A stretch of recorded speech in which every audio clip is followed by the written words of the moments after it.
This station is conducting a test of the emergency broadcast system.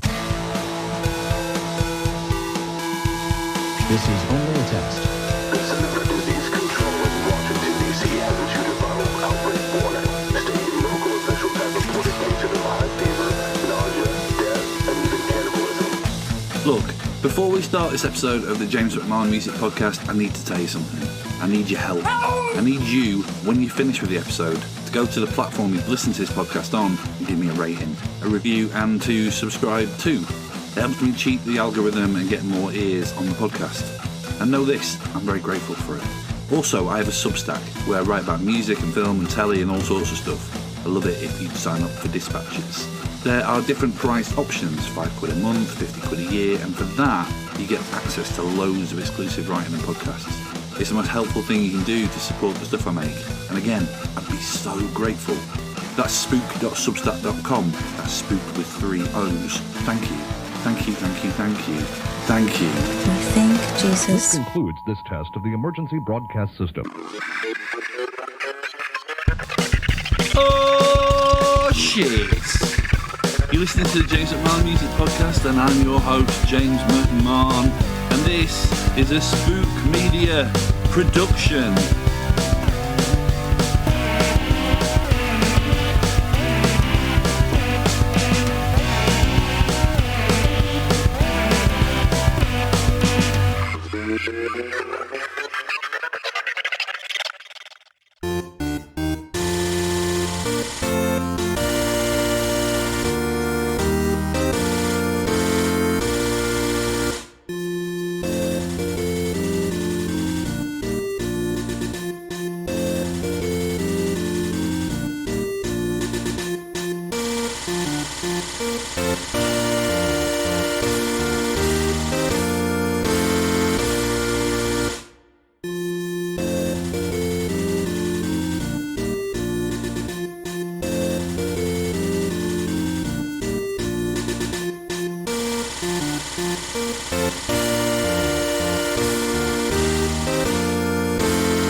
The Northern Lights, Nokia, the Moomins, Finland has a lot going for it. And yet perhaps the shiniest jewel in its crown is that of one Ville Valo. Until 2017, the singer in the goth pop phenomenon Him, thereafter and under the initials VV, the sleek solo artist he had always threatened to be. Ville releases his debut solo album Neon Noir on January 13th via Spine Farm. And on this episode we get into what went wrong and what went very right with his old band and how this new collection of songs came about. It's always weird when you do these things because there's that kind of weird, that kind of like little interim period before it starts recording, and you're like, please don't say something amazing in that time when I don't have record on. You don't have that problem with me at all. No, do you know what though? I interviewed Francis Ford Coppola. Oh wow! Yeah, a couple of years ago, and he was recording his end. Yeah. And he said this thing to me. He said it was kind of quite dark, the room I was in, and he said, "You remind me of Marlon Brando in Apocalypse Now." And I was like, "That's the most amazing thing anyone said to me." Even though he's basically saying I look like a deranged, mental. Come on, no. I understand completely what it would mean if he'd say that to me. So, well, did you get that on tape? No. Oh, it didn't. I know. So it's one of those things where you sort of say it to people, and they're like, "Yeah, okay, cool." Yeah. So I'm going to start. In essence, that's it. I'm going to start this by saying I don't know whether you even remember this, but I did one of my first foreign trips for Metal Hammer magazine with him in Milan, and it was that's been a while ago, like 2005, I think. Yeah. But I was so. I was so green as a journalist, or as like a European, right? Like I'd barely travelled. I think I'd done a couple of US trips before that. Yeah. And in my head, abroad meant hot. Okay. So you didn't bring any clothes with you? You were freezing all the way through.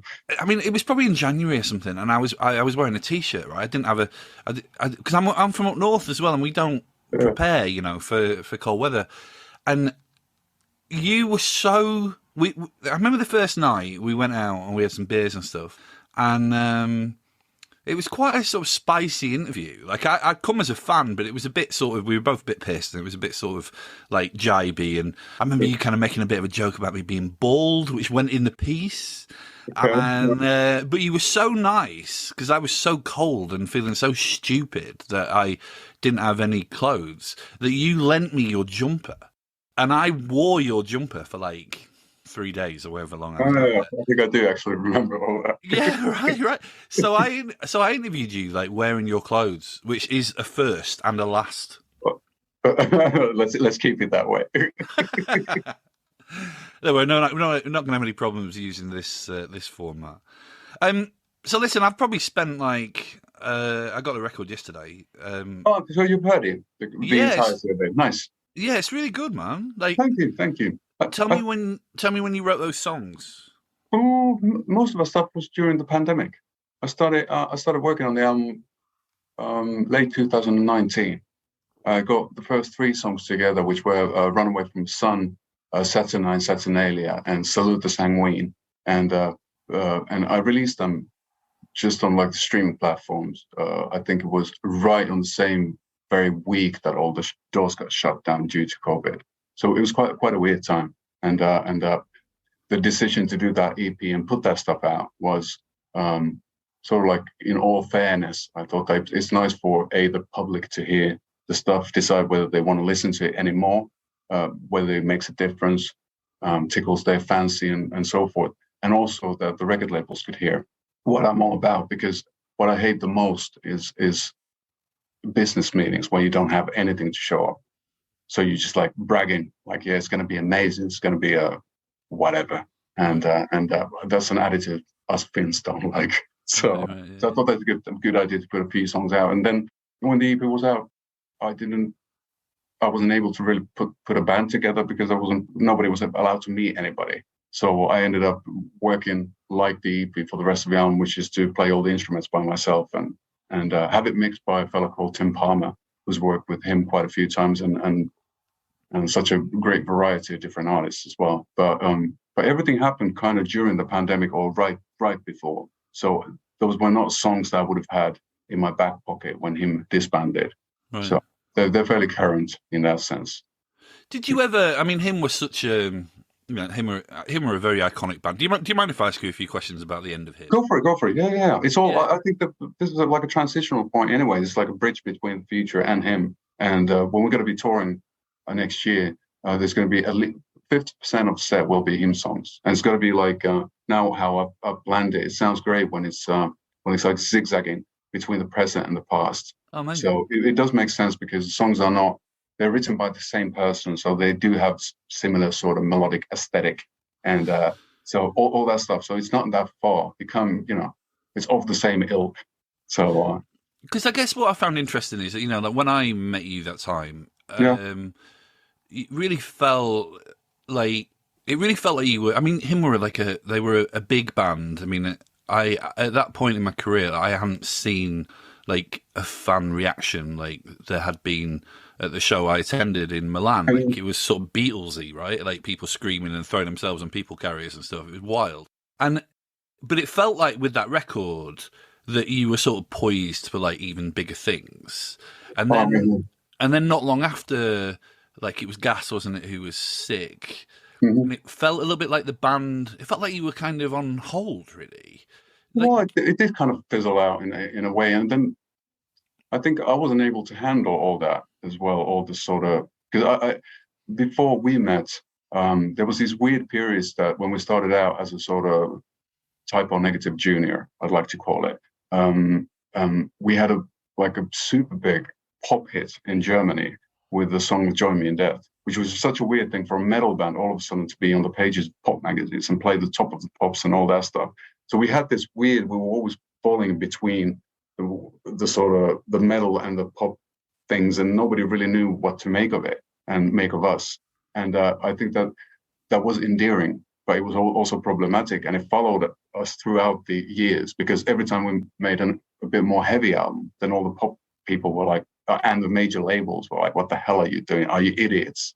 Because obviously they want you to continue doing what is successful. But as a rock band, we needed to test our sort of ourselves and put ourselves to a challenge and up for a challenge and let sort of different idols of ours to speak through the music, like the album Venus Doom, for example, which is one of my favorites. I thought that it's a special album, but it's I do completely understand that it was a boggle in the mind of the label people at that time. So I think we weren't wise when it comes to like being commercially. We didn't have any commercial sense, and that's sort of like that caught up with us.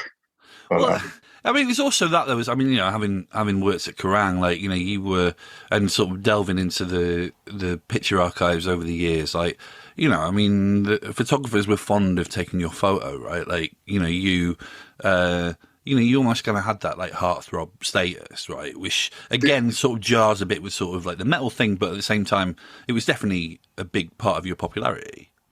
well, visuals are always important, and then thank my mom and my pop for the genes, so to speak. So I'm glad if for whatever reason people found me nice to look at, and that's it. Of course, I was playing to it too. And nobody minds. It's nice. The compliments are nice, but then again, that is a very separate entity from music. Of course, they work together in those sort of commercial sense and all that, but it doesn't really inform how the next riff is going to sound. So I was actually talking to a friend of mine the other day. I was saying that I was going to do this interview, and he was saying that you were the first person he ever saw with a sleeve tattoo, and now they're so commonplace. Like footballers have them, right? Like that's kind of wild, right? Like you sort of blazed a trail. Well, I thought it was Tommy Lee, but I'm not quite sure, to be honest. Yeah. But it wasn't. I was lost myself in that whole, during those 4 or 5 years or whatever, lost in so many new experiences. I didn't really think for it. I think about it. I just winked, just went for it for those years, and it's miraculous. I survived and came out unscathed, more or less. But do you feel like that time was, that time where it felt like you were going to go to another level, and then there was like sickness in the band and it's sort of on hold and maybe kind of lost some momentum? Do you kind of feel cheated by that? Definitely not. No. But I feel humble about the possibility of doing this in the first place, being able to, get the bread on the table, so to speak, by doing this for the past, 26 years plus or so. And I think it's pretty amazing. The competition is tough, and coming from that weird little country and being a big cookie in other ways as well. It did help, but it did hinder as well. So no. Of course, I still want to be the first person to, play a concert on the moon for obvious reasons. Because we all want to succeed and we want to be good at it. But then again, and one has to be realistic, especially in the realm of music and realm of rock and roll, that it is like winning a lottery. And I didn't get the main prize yet, but that doesn't keep me from playing it. Has anyone told you that you're irritatingly nice? No, I don't think so. I mean, what's the worst thing you've ever done? Tell me that you're not just nice. Have you ever killed a puppy or? No, I'm not psychopathic like that. I can be a right bastard when it comes to that. I'm very, very particular about music, and I'm very sort of like protective about. I was really protective about the band, and sort of very like a racehorse, thinking about just one thing and not really understanding the needs of other people. I could be very. It's not so much about everything, rotating me and my ego, but maybe around my ego, but perhaps the band. And I found that was such an important and a fragile thing to hold as well, that it had the utmost importance. I thought that if something should happen to the band, it's a personal thing, and which it was a lot of times. So I'm a person that takes stuff way too seriously, way too easy. But I'm learning bit by bit. I mean, I do feel like, I feel like in recent... And I'm not as nice as Dave Grohl. Well, you say this, right? I've got to be kind of careful. I've interviewed Dave Grohl, and I thought, he was amazing. Like, I asked him a load of questions about Nirvana, which he blatantly could have been irritated by. Why why there was this journalist sat in front of him asking questions about Nirvana when he had a new Foo Fighters record to promote. But I think he realised that I was like the biggest Nirvana fan in the world, and this was like a one-off for me. So that is very nice. But I also did see him. He once threw a frozen can of lager at a journalist friend of mine, which is not the sort of thing that you hear from Dave Grohl. Oh, that's quite weird. Maybe, I hope that that's the exception that proves the rule. I'm not sure what the incident was all about, but exactly. You've only heard one side of the story. Maybe it was justified. I can't really remember. It was a long time ago. With you, like I say, I think the record's really good, but I think you've always written good songs, and I think you've always written good melodic rock songs that have that sort of darker edge, and I think the record will do really well. But you would think that at some point, just because of the way the industry's set up and festivals are always looking for headliners and absence makes the heart grow fonder, that at some point someone, it might be 10 years, that someone would say, here's a load of money, can him reform for this festival? Like, how do you feel about that? Never say never, I'd say. I think, him was it was so much more than just a band or a job or that sort of stuff for me, because I met Miguel, the bass player, when I was around 12. I met Linda, the guitar player, when I was maybe 13 or 14. So we grew up together and went through so many different phases in our lives anyway together, with him being the sort of providing the soundtrack for it and the sort of focus, or being the focal point, that is so much more than about just monetary things.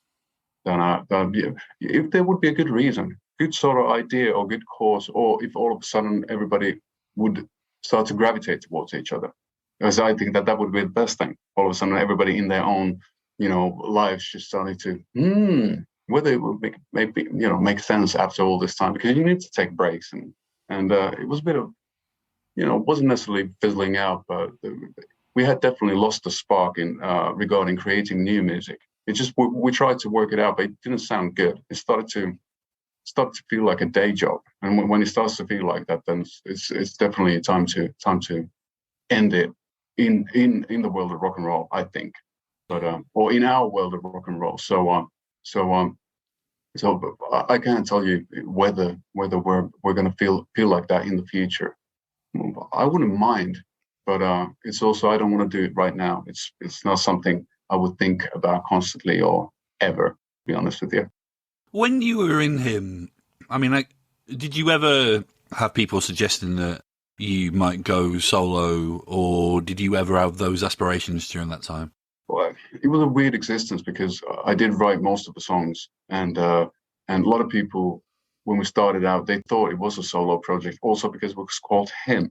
It was like a weird combo. So all those 25 years, I had to fight for the guys to get some recognition, to say that it is, I do write the songs, I sing the songs, but we are, childhood mates, and that the sound and the way they play their instruments makes a big difference. It cannot be just whomever. So I'm actually glad not to, talk about that at all. I don't have to, because I played all the stuff by myself, and I'm the one to carry the blame for the good and the bad and the ugly. But yeah, it's I was told that many a time, and especially when you get when something happens to be successful. I mentioned Join Me in Death being a sort of pop hit in Germany and all that stuff, and you can't imagine the amount of cooks that wanted to be in that kitchen at that time, and everybody had something to say, and dollar signs in their eyes. But that's not a world I feel comfortable in, and I usually, music is still my safe place. So whenever in doubt, I start listening to Black Sabbath. That's what I do, and that's where it all started, and that's how it happens, because I don't wake up in the morning and say to myself, now I'm going to write a song. It's working on music, or however you want to put it, being creative. It's my way of understanding the reality around me, and my way of it's my survival kit. It helps me out with the it helps me out to understand the world and sort of cope with the pressures and the struggles that we all go through. But that's been my method. And it's funny that it's sort of a hobby that turned, or a passion that turned into a hobby that turned into work. And it's all those things in one neat little box. It's it's terribly hard at times, but then again, I wouldn't change it for the world. I'm just going to say it again, irritatingly nice. I'm sorry.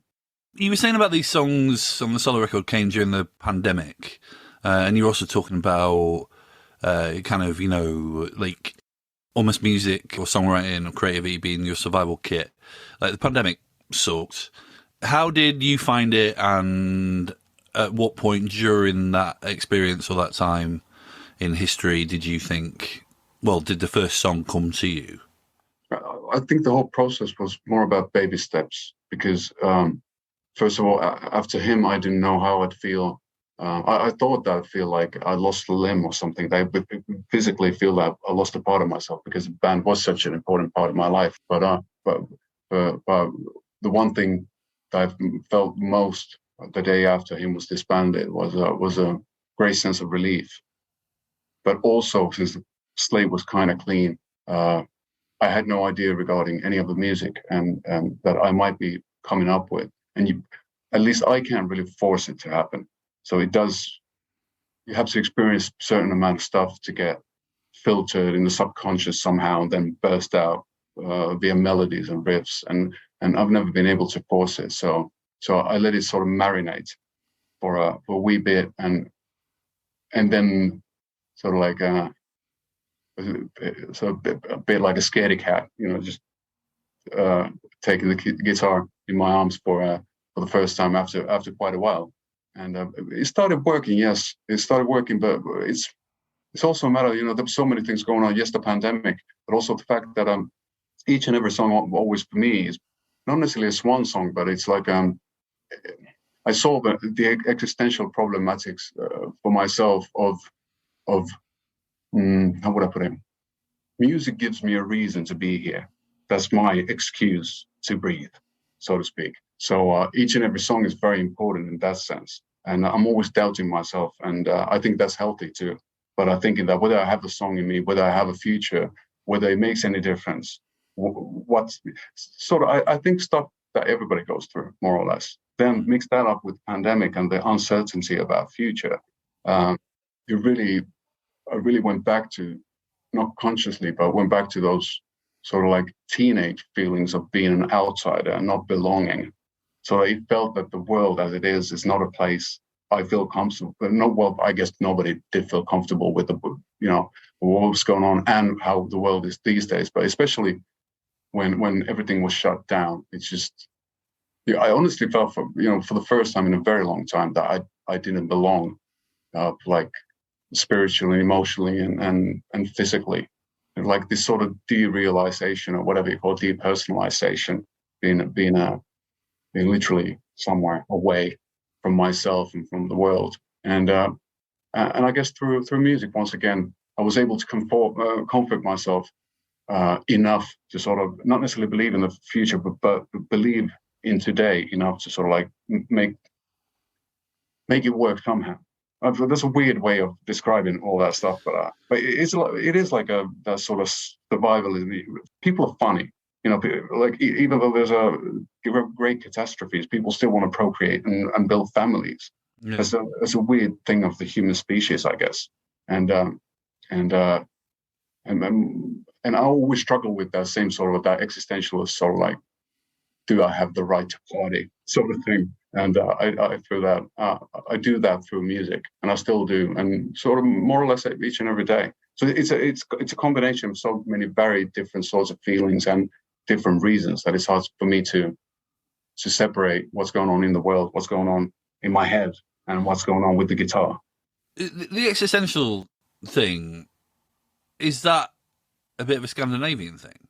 It could be that it's about the fact that we're rather, well, morose might be a bit too heavy, but we're quite melancholy and not pessimistic, but maybe it's long winters and there's sort of like forever darkness that does get to us, and we get to be a bit sort of, we're a breed of manic depressives, The summer, the sun doesn't go down at all, so I guess that there's sort of a little bit of mania hits us, and then we would like to go into hibernation and just dig a hole somewhere during the winter, but unfortunately in these days we don't have the liberty of doing so.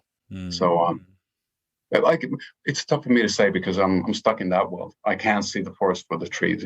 I'm too thin for that. Yeah, no, totally. So when do you take these songs out? Started rehearsing with a band I put together back in Helsinki, and started working on the new stuff and the old stuff. And since the album's coming out on the 13th of January, it's a Friday as well, which is quite cool. We're playing on that very day. We're playing Helsinki, a club in Helsinki called Tavastia, which is not the Dingmalls of Helsinki, but let's say the Astoria, back in the day, a kind of important classic place. And we're playing a few gigs there, and then over the next few weeks, we'll fly over to Europe and then head over to Blighty. And afterwards, actually gone to North America as well. So it's going to be a busy year. We're playing Download here in the UK. Yeah. And we're hoping to continue touring in the autumn as well, and right until the very end of the year, if everything goes well. I'm hoping to visit like Australia again. I'm just, my fingers are crossed and thumbs are up and all that sort of yada yada. I mean, it sounds like you're bang up for it. I mean, yeah. Why would I want to sort of half-ass it? It doesn't make any sense, to me at least. Sort of like, I think it's once again like recording the album and working on the songs. I think it's a challenge I put myself to. It's just I need to show myself I can do this, and also thinking in terms of that swan song mentality, to think in terms that it might be the last one. I never know if I have it in me, and it's not just about me. It's about how people react to the music and if there is a future, because I can't decide. Of course, I'm hoping there is one, but so it is very dramatic, but that's what I'm known for. No, totally. Don't never change. I'm definitely going to come and see a play. So do me a favour and just pack an extra jumper just in case. I will definitely. Actually, I was thinking that maybe it's your turn this time around. It is February, so yeah. No, keep that one in mind. I'll think about kind of what colour scheme would work. I mean, it's going to be black, right? Well, there's so many different shades of black, though. Yeah. I sort of feel like there maybe needs to just be a little Diamante finish. Don't forget the neon. Just a little bit of glam. Yeah, totally. Listen, thanks so much for taking the time to speak to me, man. Thank you once again, and don't be afraid to knock on the door at the gig when we have the chance to come on over. It'd be nice to hang. Honestly, man, irritatingly nice. Nice. I'll work on it. All right, man. Take care of yourself. Bye. Well, that was episode 80. Thanks to Ville for the chat. Thanks to Layla O'Donnell for hooking us up. The theme tune is by the band Jobbers. And I'll see you soon.